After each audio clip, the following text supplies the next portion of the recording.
अस्सलाम वालेकुम जी। मैं doctor Faisal Zardi, senior consultant oral medicine and radiologist ji. मैं एफएमएस डेंटल हॉस्पिटल के लिए काम करता हूँ। अक्सर हमें इस चीज़ की तकलीफ़ होती है कि ये हमारा अक्खल दाढ़ या तीसरा दाढ़ जो हमारे मुंह में आता है उससे काफ़ी सारा तकलीफ़ पैदा होती है लोगों में। तो इसके बारे में आपको कुछ जानकारी देना चाहूँगा मैं। पहले तो ये हम पता करेंगे कि ये अक्खल दाढ़ या तीसरा दाढ़ हमारा कब आता है, ये कौन सी उम्र में आता है। तो ये जिसे हम अक्खल दाढ़ या इंग्लिश में जिसे विज़डम टूथ कहते हैं, ये हमारा तीसरा दाढ़ होता है जो हमारे जबड़े में आता है और ये आने की उम्र तकरीबन 17 से लेके 25 साल की होती है। हमारा तीसरा दाढ़ निकलवाना ज़रूरी कब है? जब टेढ़ा आता है या ये आपके जबड़े के हड्डी के अंदर ही रह जाता है या इसके अंदर रहने के वजह से कुछ इन्फेक्शन हो या इसमें कुछ अंदर रह के ये जब दूसरे दांतों को ढकल के सामने के दांतों को पूरा सा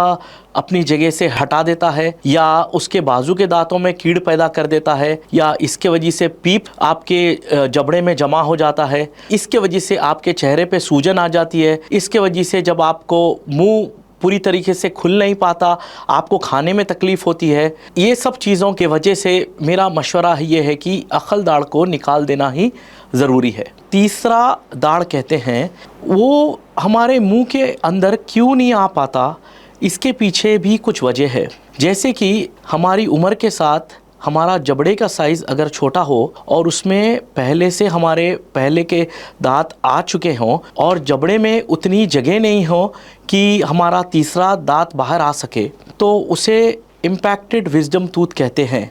या तो ऐसा हो कि वो तीसरे दाढ़ की जगह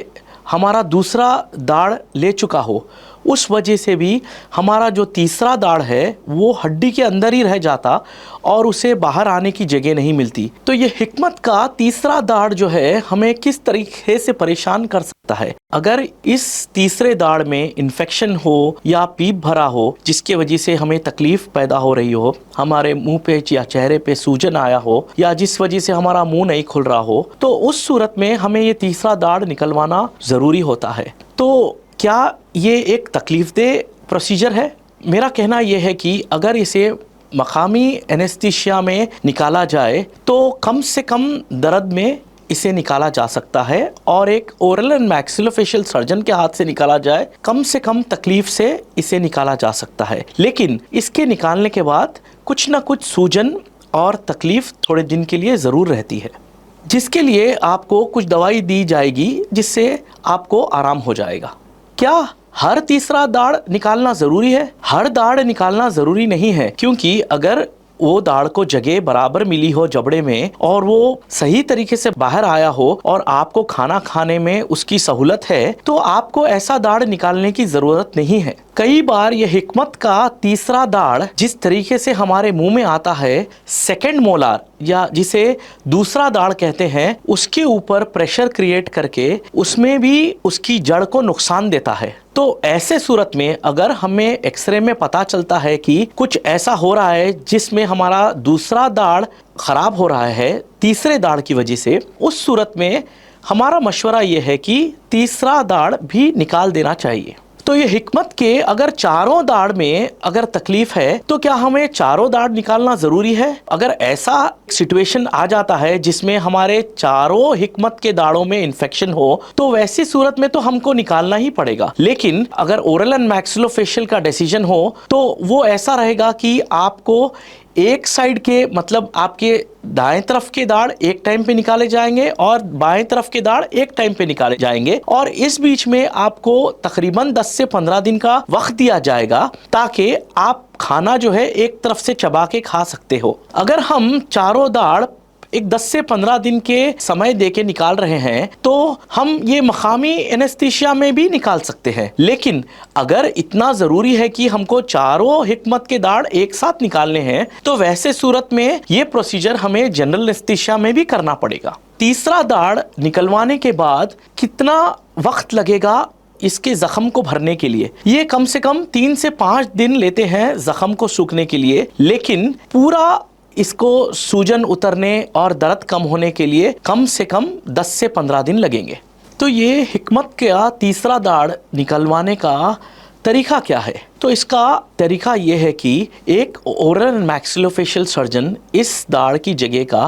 पहले एक एक्सरे लेगा, चाहे वो पूरे चेहरे का एक्सरे हो या जिसे कहते हैं CBCT कोन बीम कंप्यूटेड टेक्नोलॉजी का एक्सरे हो, उस जगह का जहां पर ये तीसरा दाढ़ अड़ा हुआ है या फंसा हुआ है। वो एक्सरे लेने के बाद पूरा प्रोसीजर समझाएगा वो पेशेंट को कि इसको निकालने के लिए कितना समय लगेगा। तो चाहे वो आधा घंटा लगो या 1 घंटा लगो, लेकिन वो पूरा प्रोसीजर इन डिटेल समझाया जाएगा पेशेंट को निकालने से पहले। निकालने से पहले मकामियात एनेस्थीसिया दिया जाएगा, जिसके बाद तकरीबन एक 10 मिनट वेट करना पड़ेगा। जब आपके जबड़े में सुंदपना महसूस हो या आपके ज़बान में सुंदपना महसूस हो, उसी के बाद ये प्रोसीजर स्टार्ट किया जाएगा ताकि आपको कम से कम तकलीफ हो। प्रोसीजर शायद आधे घंटे का हो या 1 घंटे का हो या 45 मिनट्स का हो। इसमें शायद आपकी थोड़ी बहुत जबड़े की हड्डी भी कट करनी पड़ेगी, जिसके वजह से ये आसानी से निकाला जाएगा। इस प्रोसीजर के बाद एक बार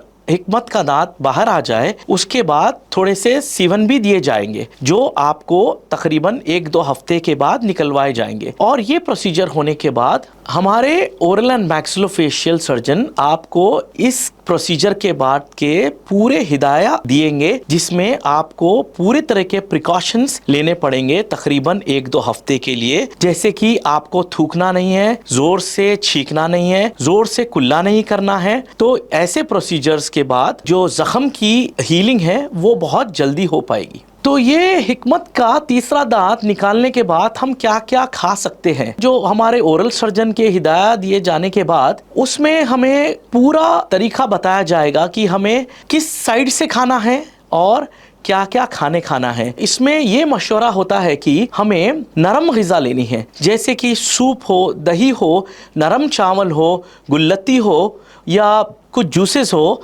लेकिन हमको क्या नहीं खाना चाहिए, तो सख्त रोटी है, पापड़ के जैसे चीज़ें हैं, या सख्त बादाम है, या कोई भी चीज़ जो गर्म है और जो तेज़ हो, वो कुछ दिनों के लिए हमें नहीं खाना चाहिए। और इसमें एक और चीज़ होती है कि हमें खाना जो साइड से हमारा हिकमत का दांत निकाला गया है वो साइड से नहीं खाना है, हमको उसके दूसरे साइड से खाना है ताकि वो ज़ख्म सूखने में आसानी हो। सख्त खाने के अलावा कुछ दिनों के लिए, जैसे कि 1-आध हफ्ते के लिए, हमें जिसे फिज़ी ड्रिंक्स कहते हैं या सॉफ्ट ड्रिंक्स जैसे कि कोक, थम्स अप जिसमें गैस होती है, उस तरीके के ड्रिंक्स भी 1 हफ्ते के लिए हमें नहीं लेना ही बेहतर होता है। तो ये भी एक सवाल है कि हमारा हिकमत का तीसरा दाढ़ निकलवाने के बाद क्या हम दांतों की सफाई या ब्रश कर सकते हैं? इसमें हमारा मशवरा ये है कि दाढ़ निकलवाने के बाद आपको ओरल एंड मैक्सिलोफेशियल सर्जन की हिदायत दिए जाएंगे कि एक 24 घंटे तक आप उस एरिया में जहां पर आपका दाढ़ निकलवाया गया है वहां पर आप ब्रश ना करें। लेकिन 3-4 दिन एक बार वहां की सूजन कम हो जाए और वहां का जख्म सूख जाए, उसके बाद हम दांतों की सफाई कर सकते हैं। और 10 दिन या 15 दिन के बाद जब वहाँ के सीवन निकाले जा चुके हैं, जब वहाँ की जो टिश्यू होती है वो नॉर्मल हो चुकी है, उसके बाद तो आपका कुल्ला बराबर कर सकते हैं और आपका ब्रश बराबर कर सकते हैं। इसके बाद कोई तकलीफ़ नहीं है। लेकिन ये दाढ़ जब निकाले जाने के बाद ये भी बताया जाएगा कि आपको गर्म पानी में नमक डाल के भी थोड़े कुल्ले किए जाने पड़ेंगे। तो वो जो इंस्ट्रक्शंस है या हिदाया है जो ओरल एंड मैक्सिलोफेशियल सर्जन ने आपको दिया है, उसको आपको फॉलो करना है, तो आपको कम से कम तकलीफ़ होगी और आपका ज़ख्म भी जल्द से जल्द भर जाएगा। अगर हम ये हिकमत का तीसरा दाढ़ नहीं निकलवाए तो इससे क्या नुकसान हो सकते हैं? तो अगर हम इसे नहीं निकलवाए और ये अगर बराबर अपनी जगह पे नहीं आया है और इससे तकलीफ़ पैदा हो रही है, जैसे कि इन्फेक्शन सीवियर हो सकता है अगर ये टेढ़ा आया हो, गम की सूजन आ सकती है, मसोड़ों की में सूजन आ सकती है, मसोड़ों से पीप आ सकता है, मसोड़ों से खून आ सकता है। और इसके अलावा सिस्ट जिसे पीप का गोला कहते हैं, वो भी आपके तीसरे दाढ़ के जड़ के पास आ सकता है, जिससे आपके जबड़े की हड्डी में भी इन्फेक्शन आ सकता है और आपको इससे चेहरे पे सूजन आ सकती है, आपका खाना खाने में तकलीफ़ पैदा होगी, आपका मुंह कम खुलना शुरू कर देगा, और इस वजह से आपको दर्द बहुत होगा, हेडेक्स पैदा होंगे, कान के अंदर आपको तकलीफ होगी। ये दर्द जो है आपके एक तरफ के चेहरे को पूरा आपको दर्द करेगा, आपकी नींद भी बराबर नहीं हो पाएगी इसके वजह से। और ये अगर आप दवा भी लो तो भी वो सिर्फ आपको मुकामी आराम दे पाएगा, लेकिन परमानेंट इलाज की तरह नहीं रहेगा। तो जब ये आपको इस तरीक़ों से परेशान कर रहा है तो इसका इलाज बेहतर यही होता है कि कोई अच्छे से दवाखाना जैसा एफएमएस डेंटल हॉस्पिटल हो, जहाँ पर अच्छे स्टरलाइजेशन प्रोटोकॉल्स हो और अच्छे ओरल एंड मैक्सिलोफेशियल सर्जन्स हो, उनके पास जाके आप इमीडिएटली एडवाइस ले और इसका इलाज करना या इसके निकलवाने का प्लान ज़रूर बनाएं। तो ये तीसरा दाढ़ नहीं निकलवाने के वजह से ये जो है दाढ़ आपके उसके पहले के दाढ़ को भी परेशान कर सकता है, उसमें भी कैविटी पैदा कर सकता है, और जो आपके जबड़े के रगा हैं उसमें भी ये नुकसान पैदा कर सकता है, जिसके वजह से आपके जबड़े में या ज़बान में सुंदपना महसूस होगा और इसके वजह से आपके जबड़े की हड्डी में भी तकलीफ़ पैदा हो सकती है। तो इसको कई बार निकलवा देना ही बेहतर होता है। तो ये हिकमत का तीसरा दाढ़ अगर आपको कुछ एज के बाद निकलवाना है और इस दौरान आप में कुछ बीमारियां हैं, जैसे कि शुगर की तकलीफ़ हो या आपको दिल के धड़कन की तकलीफ़ हो, हाई बीपी हो या आपको थायराइड का प्रॉब्लम हो या आप कोई ट्रांसप्लांट पेशेंट हो या आपको और अंदरूनी तकलीफ़ें हों जैसे कि किडनी इश्यूज़ हो आपको या लिवर इश्यूज़ हो, तो इस दौरान हमारे oral and maxillofacial surgeons FMS में आपके जो स्पेशलिस्ट डॉक्टर है जैसे कोई कार्डियोलॉजिस्ट या नेफ्रोलॉजिस्ट या आपके ख़ानदानी जनरल फिजिशियंस के पास आपको रेफ़र करेंगे, जहाँ से आपको शायद ये प्रोसीजर करवाने से पहले आपके दवाओं का कुछ डोज मॉडिफिकेशंस करवाने पड़ेंगे, या शायद जैसे कि आप ब्लड थिनर्स पे हो या कुछ ज़रूरी दवाइयों पे हो तो उस दवाई को कुछ दिनों पहले आपके कार्डियोलॉजिस्ट या आपके जनरल फिजिशियंस या जनरल मेडिसिन स्पेशलिस्ट आपको कुछ दिनों के लिए वो दवाई रोक दे, या आपको वो लोग उस दवाई को मिनिमम डोजेस में दें, जिस वजह से हमारे ओरल सर्जन्स को ये प्रोसीजर करने में आसानी हो। लेकिन ये बहुत ज़रूरी है इन डॉक्टर्स का, जो मेडिकल डॉक्टर्स आपका इलाज कर रहे हैं आपके बीमारियों की, उनकी रजामंदी बहुत ज़रूरी है और हिकमत का तीसरा दाढ़ निकलवाने से पहले उनकी इजाज़त बहुत ज़रूरी है। ये हिकमत का तीसरा दाढ़ निकलवाने का एक बहुत ही आम मसला ये है कि ये ज़ख़म जो है जल्दी सूखता नहीं, जिसे ड्राई सॉकेट कहते हैं। तो ये होता है कि ये जो कुछ बेएहतियाती की वजह से, जैसे कि जो सर्जन ने आपको हिदायत दी है उसे आपने फॉलो नहीं किया हो, उस वजह से ये ड्राई सॉकेट पैदा हो जाता है। इसका मतलब ये है कि वो जो जगह जहाँ से वो दाढ़ निकाला गया था वो भरा नहीं है या वो प्रॉपरली वहाँ पर टिश्यू फॉर्म नहीं हुआ है।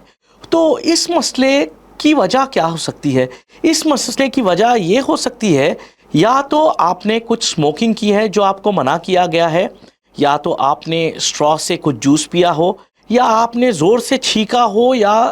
बार बार कुल्ली किया हो, जिसके वजह से जो खून वो दाढ़ निकलवाने के बाद जमता है वो जम नहीं पाया। तो वो जो क्लॉट था हमारा वो थूक में बाहर चला गया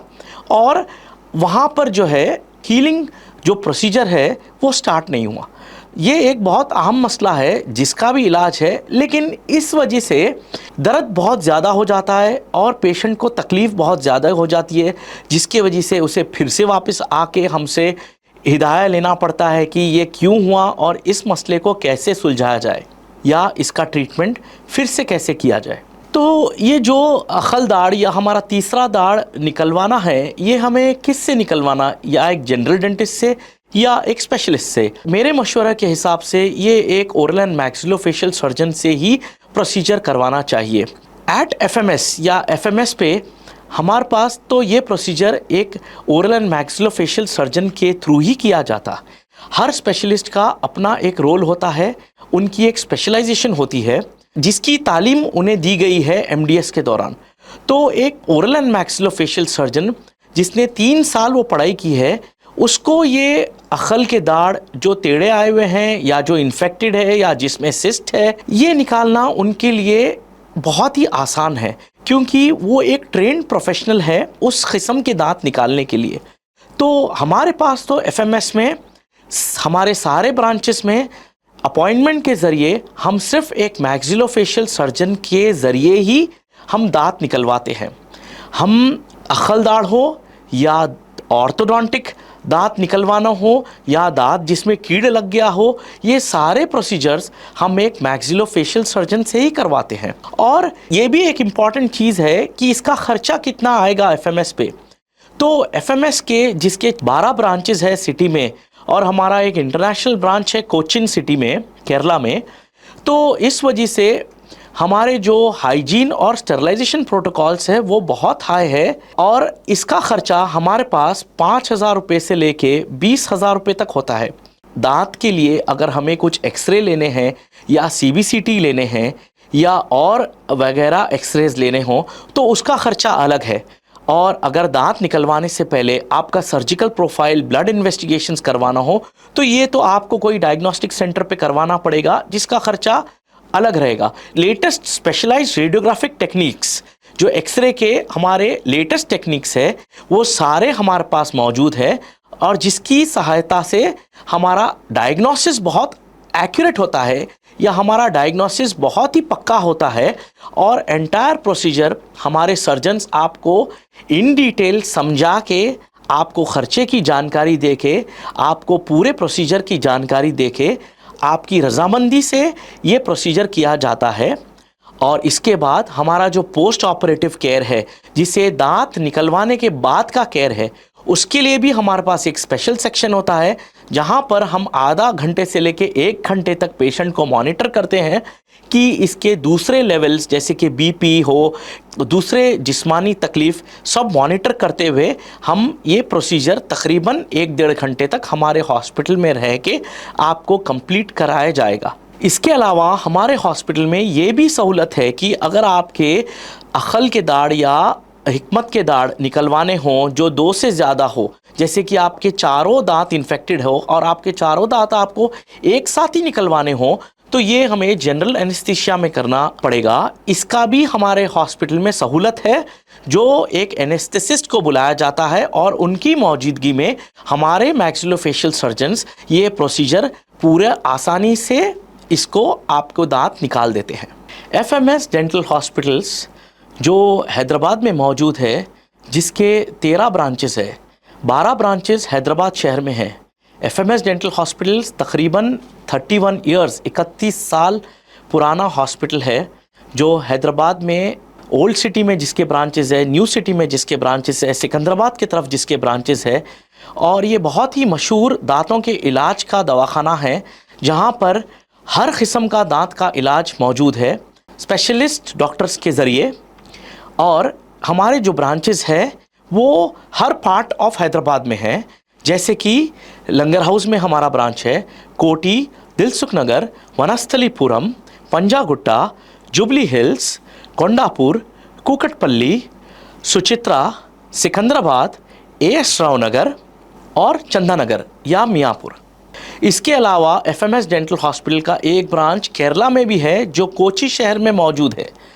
इनके 2 इंटरनेशनल ब्रांचेस हैं, जो ब्रांच इनका जुबली हिल्स में है और जो कोचिन में है। ये दोनों भी इंटरनेशनल ब्रांचेस हैं, जहां पर काफ़ी सारे पेशेंट्स इंडिया के बाहर से, जैसे कि London, America, Kenya, Somalia, Saudi Arabia, क़तर, Oman, Bangladesh, Sri Lanka, Australia, New Zealand के ऐसे जगहों से भी हमारे पेशेंट्स आते हैं, जहां पर हम बेहतरीन प्रोटोकॉल्स फॉलो करते हुए, क्योंकि हम NABH सर्टिफाइड है और हमारा जो दवाखाना है ये काफ़ी मशहूर है हैदराबाद में और काफ़ी बड़ा हॉस्पिटल है, जहां पर तकरीबन 8 क्लिनिक्स एक ही हॉस्पिटल में मौजूद है, जहां पर हमारे स्पेशलिस्ट मौजूद हैं, जिस वजह से आपका दांतों का इलाज जो है वो कम से कम दर्द के साथ और बहुत ही किफ़ायत के साथ बेहतरीन इलाज किया जाएगा।